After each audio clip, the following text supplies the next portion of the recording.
નમસ્કાર, આપ જોઈ રહ્યા છો સ્પાર્ક ટુડે ન્યૂઝ.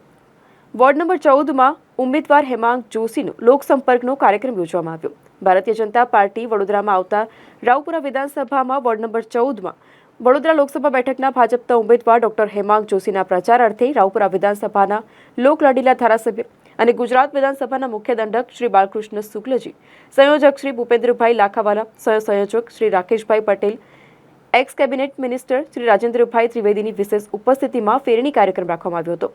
અંબા માતા મંદિર સ્કાય માર્ગ પાસેથી વાડીથી ફેરણી શરૂ થઈ, ત્યાંથી પ્રતાપરુદ્ર મંદિર થઈ, મહારાષ્ટ્ર ક્રીડા મંડળથી ફડણવીસ રોડ થઈ, વાડી રંગમહાલ થઈ, ગાજરાવાડી વોર્ડ ઓફિસ, માળી મહોલ્લો, વાડી ભાટવાડા થઈ, વિશ્વકર્મા મંદિરથી રાકેશભાઈ પટેલના ચોક પાસે થઈ, દાલિયાપોળથી શનિદેવ મંદિર, રામ ચોક, ચોખંડી બજાર 4 રસ્તા, ડાબી બાજુ ચોખંડી શાક માર્કેટ થઈ, જમણી બાજુ રમણલાલ સ્કૂલ થઈ, ભારતીય સ્કૂલ, બરાનપુરા સહિત ચોક, શિવાજી ચોક, શિવાજી બેંકની ગલીમાં અંજુ માસીના ઘર પાસે થઈ, ડોક્ટર હરીશ પટેલના ઘર પાસે, કેન્ડીગેટ દરવાજા પાસે, જીતુભાઈના ઘર પાસે, ડીસીબી ઓફિસવાળા રસ્તે થઈ અને પાણીગેટ રાણાવાસ મંદિર પાસે સમાપ્ત થઈ હતી.